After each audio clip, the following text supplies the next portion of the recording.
Welcome to Uncommonly More with Stacey Harris. I am Stacey. I'm the host of this show and the CEO of podcast production agency Uncommonly More. My team and I work with podcasters just like you to shift shows from frustrating time sucks to productive members of sales teams with professional, strategic podcast production. You know what? I think that's enough. Let's get into the show and we'll talk more there. Welcome to episode 536 of Uncommonly More with Stacey Harris. I am, spoiler alert, Stacey Harris. I'm really excited because we're going to talk about falling in love with your show again.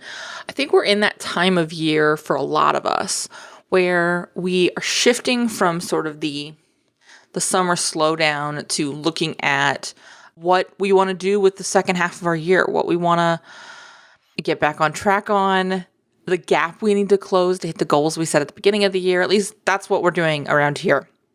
And I wanted to talk about this because I think it's easy as we get through having other things to do in the summer, or, in the case of what has been the last year and a half, and we're still very much in with things like COVID and the uncertainty of what's happening as far as openings and vaccine rollouts and things like that.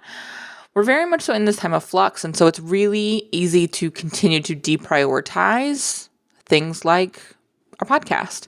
And it's really, really easy to get stuck in a cycle of I'm doing this because I have to do it, and really be uncomfortable in that process, which is hard. It's just harder to move through it.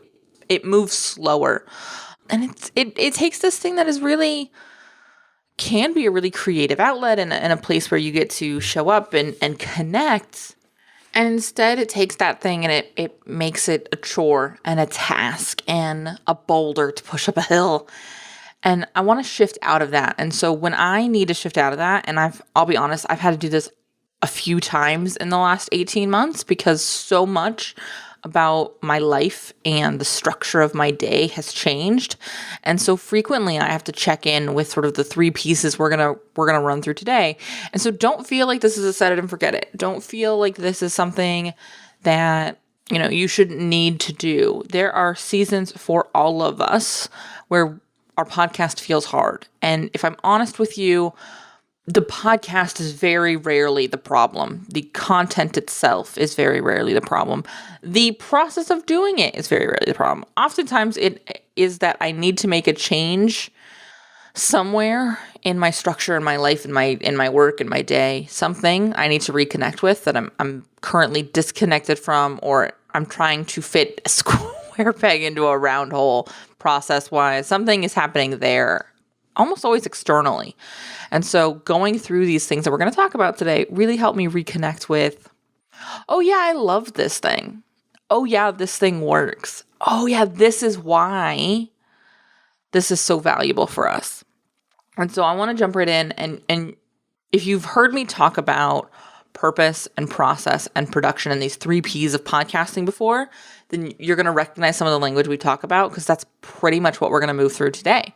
If you don't, then I will link to that episode in the show notes and make sure you listen to that episode because it's an important part of the work we're going to talk through today.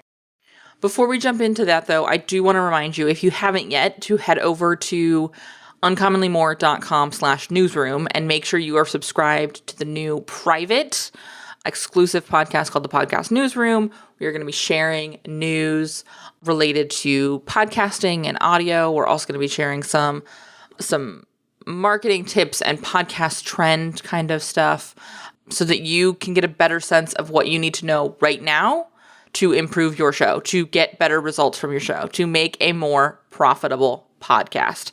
If you haven't subscribed to that, the place to go again is uncommonlymore.com/newsroom. It is a private feed, but all you have to do is sign up and then you can add the podcast newsroom feed to the podcast player of your choice. Episode 1 from August is available now, and episode 2, September's episode, will be releasing September 1st. So you're going to want to make sure you get on that list and listen to the first episode where we're talking about things like Apple Podcast download numbers and if that problem has been corrected, and also some of the larger lessons you should be taking from that. So let's dig into today. Let's fall in love with some shows. What do you say? First and foremost, what I want you to do is I want you to check in with your purpose. The first thing when I'm in a not very happy place with my podcast, when I'm having a hard time doing this, sitting down, talking to you, and getting these episodes done and out, first place I check is the purpose. Because if my podcast is not fulfilling its purpose, everything else is going to be harder, right? So what, again, is the point of this show? And here, this is something, I mean, real talk, I went through this year a couple of times, and the purpose was the problem because I needed to dig deeper into who I wanted listening to the show.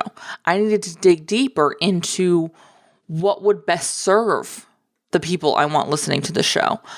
So much has evolved and changed in the, oh my goodness, 8 years in November of doing this show, inside of this show. And if I didn't connect with the purpose regularly, this show would not be the show it is now.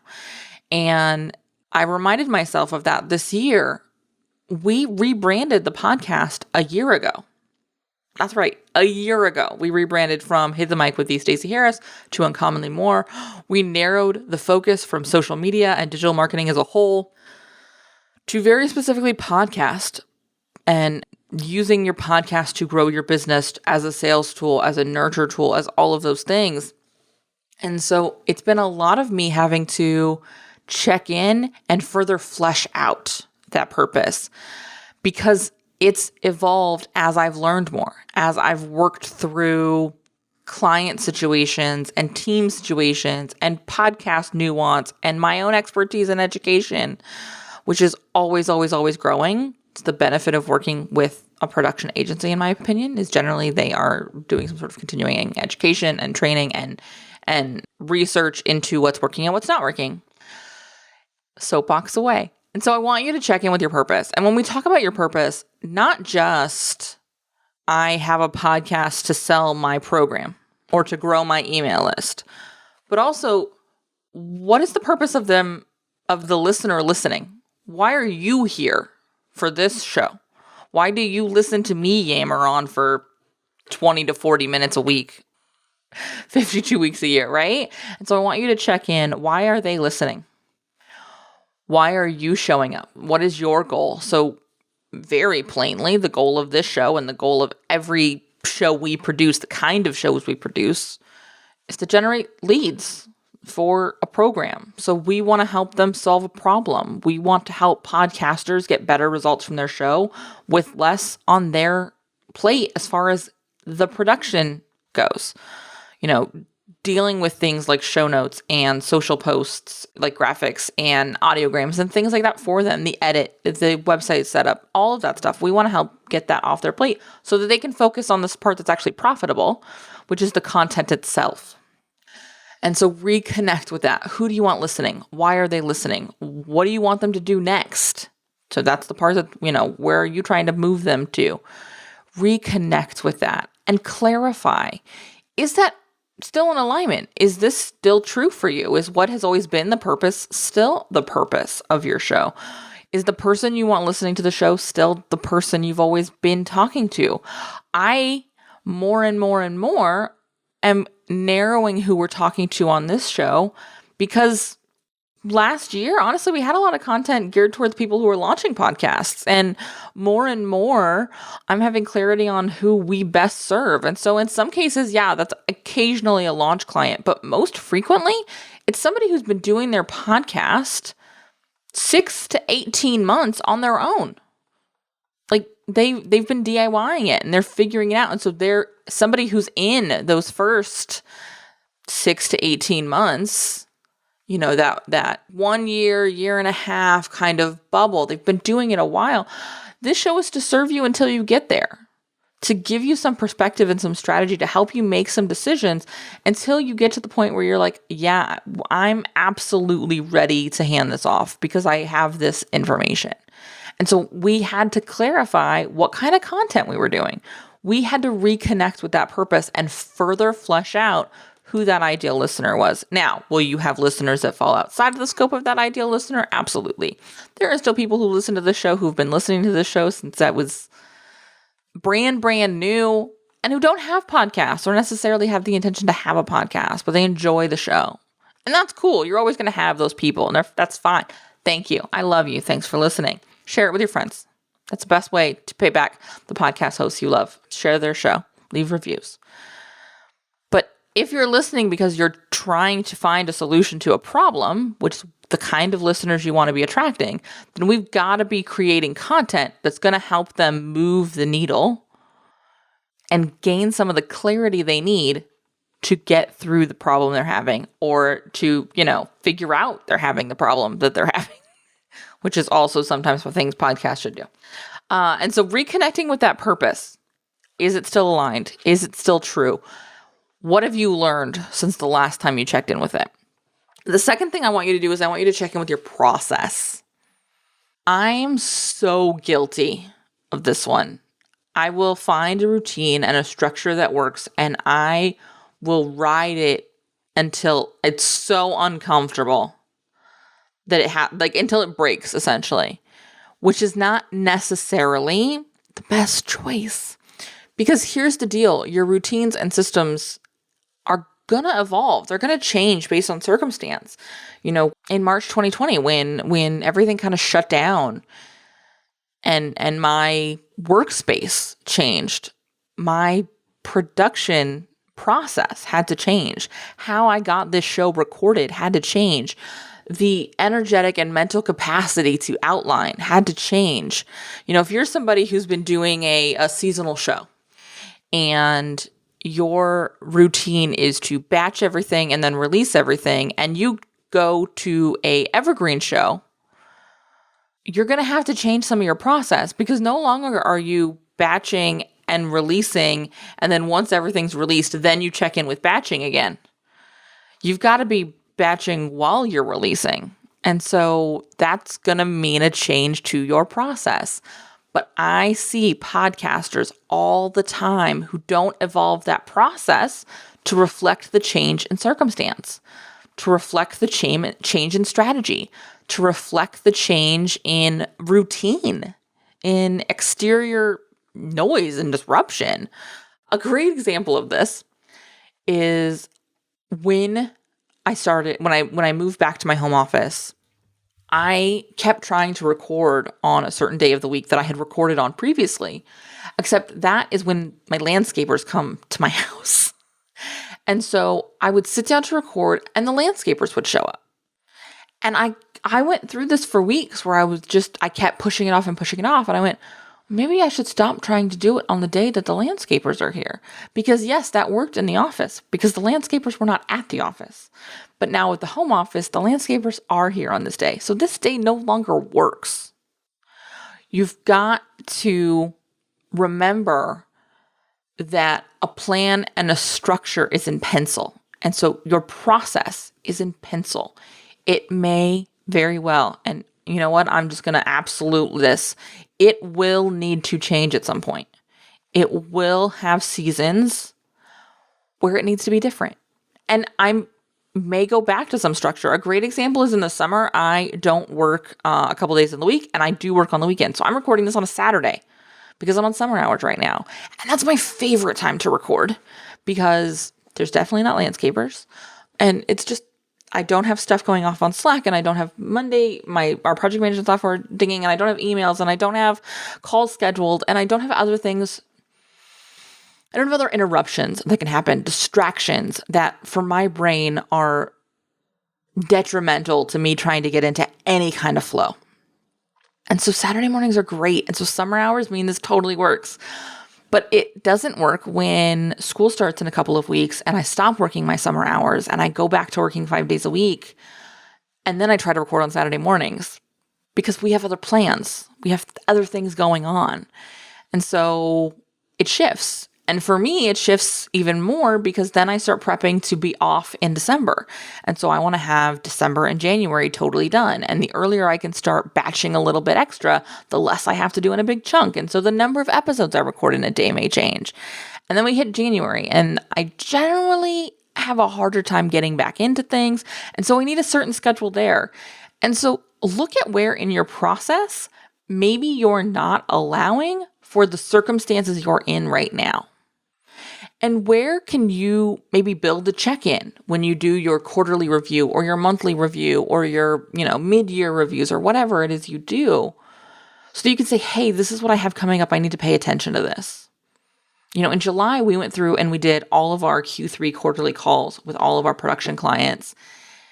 Every single one of those conversations, we started talking about Q4.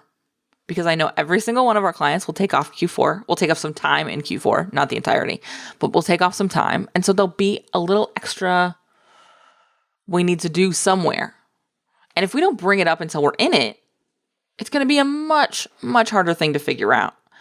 And so we start talking about it now. So where can you put those mile markers, those check-in points into your system that you already have? Where can you build into your process room for your process to change, room for your process to evolve? The third thing I want you to check in with, if you're feeling really frustrated with your show right now, if you are falling out of love with your show right now, is check in with your production.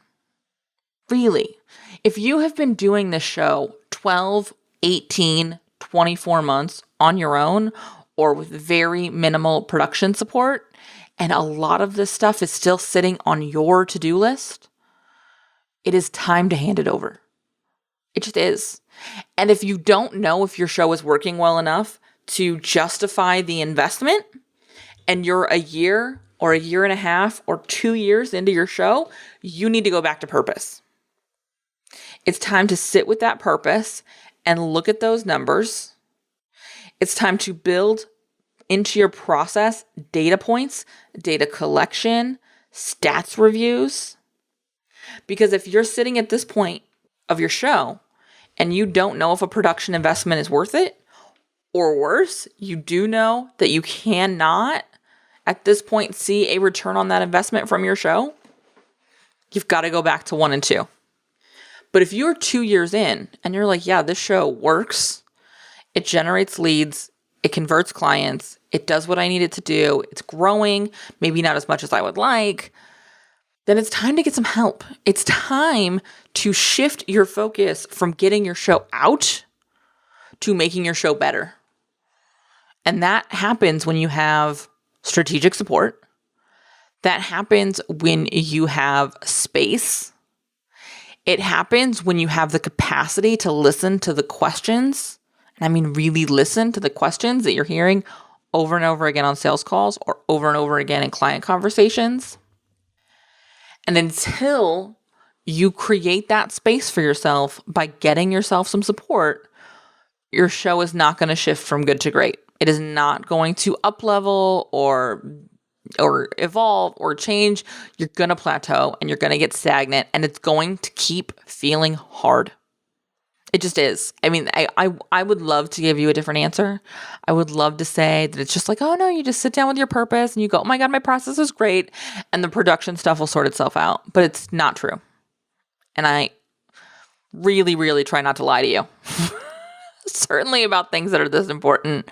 You are building yourself a thing that is always going to feel hard most of the time because you're doing things that aren't your job. You're doing things that are not the best use of your time, the most profitable use of your time. You are doing things in a wildly inefficient way. It's time for you to get some help. If you have been through this whole thing and you went through purpose and you're like, nailed it. And you went through process and you like nailed it. Great. Get yourself some support. That support can look like a lot of things. It can look like handing more to your existing team as far as show notes and distribution. It could look like having an editor do, the actual edit for you, depending on where you are, how much you're DIYing or not DIYing right now. It'll depend. My recommendation, let's have a conversation. Head over to uncommonlymore.com and look at what production services look like. Submit an application and let's have a chat. Let's talk about your show. I will tell you if we're the right fit. I will tell you if we're not the right fit. I want you to feel good about the show you put out. I want you to feel good about the way the show gets done. Now, even with production support, there will be times where getting it done feels hard. I have a whole team that helps me, and I'm an expert, and there are times where doing the show feels hard. It's never going to feel easy all of the time. That's just not the nature of the beast. As much as we love our businesses, they don't feel good all the time. As much as we love our dogs and our kids and our lives, they don't feel easy all the time. And we wouldn't want them to. Because that discomfort often is where the lesson and the growth comes from. The pain that your podcast might be causing you right now is going to cause you to do this check-in and give you these insights and reconnect you with these things so that you can start seeing better results, so that you can build a more profitable podcast. All right? So head over to uncommonlymore.com, check out the podcast production, and let's talk about getting you some real support. If you made it to this point of the show and you still happen to be listening, which statistically is unlikely, I want to say thank you for listening. Thanks for hanging out with me today, and I want to hear from you. So reach out on social or via email and let me know what actions you're going to take from today's episode, because honestly, that's why we produce the show. That's why I record this show. That's why my team does all the work to release this show, is so that we can help you. We can help make a difference in your show and consequently in your business. If you haven't left a review for the show, head over to ratethispod.com/more. It's an easy way to show some love to the show and also help us reach more podcasters who are looking for the same kind of support you were looking for. If you have any suggestions or ideas or thoughts you would like me to address on the show, be sure to reach out.